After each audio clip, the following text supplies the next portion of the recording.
Tania, wonderful to have you with our Fireside Chat. Welcome, welcome. Good to be here.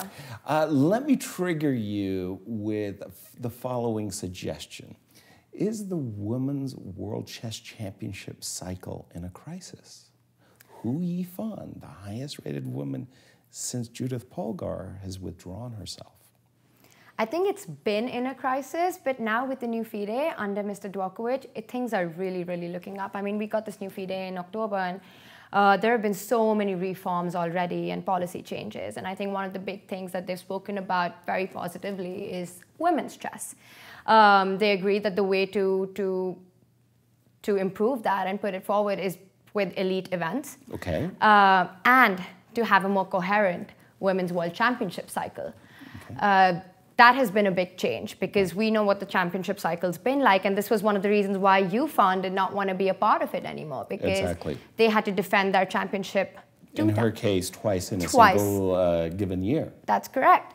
Now we're going to see a new format. So the idea is to transition to the men's format with a candidates tournament for the women, and which will produce a challenger. Which will be a challenger, but also in a way, because we're going to have the women's knockout tournament, which is right now the Women's World Championship. Right. Just a knockout World Cup event. Right. So the winner of that will play the winner of the candidates tournament to determine the Women's World Champion. So it'll be a lot more clear. And the idea is that you qualify and you play a match just like you do in the men's cycle, and you don't have 2 world championships in any given year. Okay. And this was one of the reasons why Yifan did not want to play in the Women's World Championship, and we're not going to have that problem anymore. Exactly. So I think it's not actually in a crisis anymore, yes. Well, it's one of those things where what you've just talked about, and the election, as you said, at the Olympiad in October, we have this new FIDE leadership, and all of these rules changes, well, they're going to be enacted, and it's going to make or improve the women's cycle greatly. But then the proof is in the pudding. Will Hu Yifan join the new cycle? As we know, she's now at Oxford pursuing her degree there. Yes, I mean, that's to be seen. But also what we need to see is if it actually happens. These are things that are being spoken about, and they're on paper, but how it comes out, we're going to find out. The new FIDE still needs time to put all these things into action. But I think things are really looking up, and you speak to all these top players like Zhu Wenjun and Katerina Lehano, the Muzichuk sisters, they're all very excited about this format, and rightfully so. And it might seem like it just affects the very top players and the very elite, but I think that's not true. I think this is, the butterfly effect is so much more here, because when you have a coherent Women's World Championship cycle, they've also increased the prize fund from 200,000 to 500,000 for the Women's World Championship. Right? That's it's record breaking. And when people see that, and when they see that all these things are being done and the elite level chess for women, and the fact that they can actually make a living out of it, you get the outreach is massive at grassroots level as well, because you've got younger players taking up chess. You've got girls coming up and realizing that this is a real career, and they've got something to aspire to. Instead of the whole messiness that was, where is it going to be held? Are there any bids for the Women's World Championship? We've had all of that previously. But it looks like it's all going to be very different from now on. Indra, you're coming from India, Tania, and it just seems to me that for the better part of 20-ish years, it's like the women's world champion has come from Asia. Yes. Just a smart lot. Why? What's going on? Is it the water? What's happening? Yeah, we do have great water, but besides, but I'm not sure if it's really 20 years or so. I think it's more recent. Yes. Russia has been very dominant in women's chess as well. It was Alexandra Kosteniuk, and well, historically, the Soviet Union and Georgia and Russia has had the greatest chess powers in female chess. Yes. But then came China. I think things are just really evolving a lot in Asia now, and there's this huge boom in women's chess, and why that's happening is because we've got so many tournaments now that are taking place in India, in China, in Iran, which are promoting women's sports, and how right. they're promoting it is in a big way by bringing in money into it.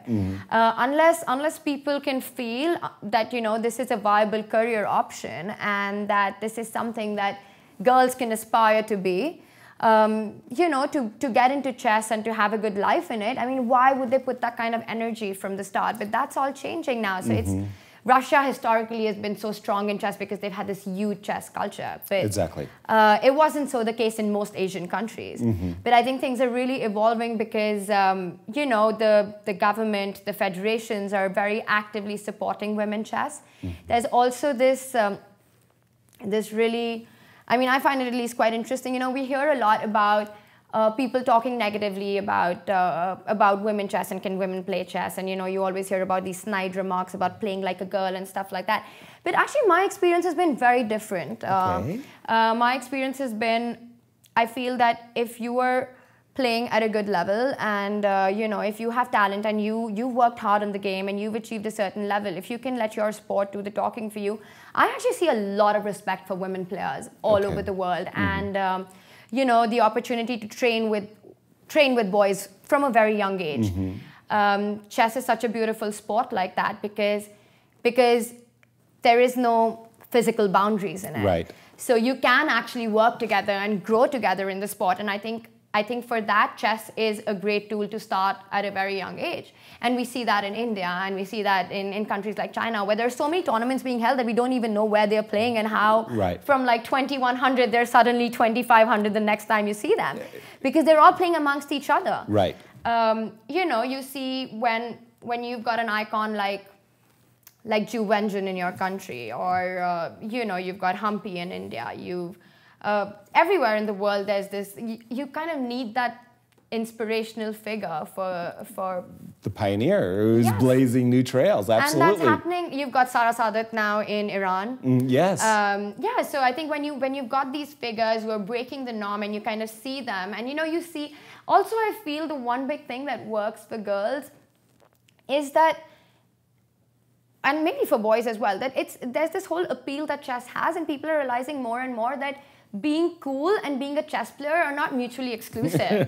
You know, you can be both together because you see these amazing women. You're living proof of that, right? I think everyone, I mean, at St. Louis, the kind of work that you're doing here, and every time that I've been here, it's amazing to see how many people are involved and the way you're changing chess here as well, and the image of chess, because that's so important, because your message is only really as powerful as the amount of people and the lives it touches. Right. And if they can see that, if girls can see that, you know, you don't have, chess is not that image of being a nerd or being just geeky or not having a good fun life, but chess can be fun, chess can be cool. And then you've got this entire generation of chess players taking up the sport, and then you make the Women World Championship a cool cycle with loads of money in it. And very appealing to everybody. It appeals to everyone. Let me share an irony I thought that was kind of cool.